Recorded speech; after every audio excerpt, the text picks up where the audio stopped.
జరిగిన ఒక వానరం చనిపోతే దానికి గుడి కట్టించారు. అంతేకాదు దాదాపు 50 ఏళ్లుగా ఆ వానరానికి కట్టిన గుడిలో ధూపదీప నైవేద్యాలతో ఆరాధిస్తూనే ఉన్నారు ఆ గ్రామస్తులు.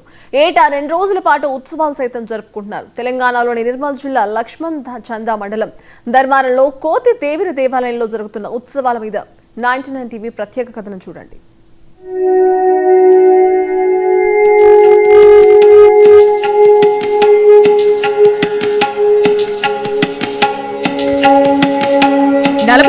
ఏళ్ల కిందట ఆ ఊళ్ళోకి ఓ వానరం వచ్చి తిరగటం మొదలుపెట్టింది.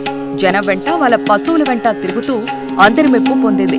3 ఏళ్ల పాటు అలా గడిపిన తర్వాత అది పశువుల్ని గాయపరుస్తూ ఉండటంతో గ్రామస్తులు అందరూ ఓ నిర్ణయానికొచ్చి దాన్ని చంపి ఊరి పొలిమేరల్లో పూడ్చిపెట్టారు.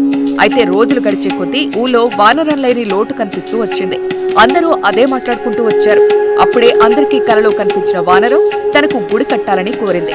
ఎవరికి వాళ్లే అలాంటి కలలు వస్తున్నాయి అనటంతో వానరాన్ని పూడ్చిపెట్టిన చోటే 1976లో గ్రామస్తులంతా కలిసి గుడి కట్టారు. 49 సంవత్సరాల క్రితం కోతి ధర్మారం రావడం జరిగింది. అక్కడ అందరితో మంచిగా చనువుగా పశువుల కాపర్లు కానీ గ్రామస్తులతో చనువుగా ఉంది. అక్కడ కొద్దిగా వింత చేష్టలు కోతిని చంపడం జరిగింది. అక్కడిని పొందబెట్టారు. తెల్లందాక కళలోకి వచ్చి గ్రామస్తులతో నాకు ఇక్కడ గుడి కట్టాలని చెప్పడంలో 1976లో గుడి కట్టడం జరిగింది. అప్పటి నుంచి ప్రతి డిసెంబర్ 19, 20 నాడు జాతర జరుగుతుంది. 19 నాడు రథం తిరుగుతుంది. ఇట్లా 20 నాడు ఘనంగా జాతర జరుగుతుంది. భారీ ఎత్తున అన్నదానం కూడా చేయడం జరుగుతుంది.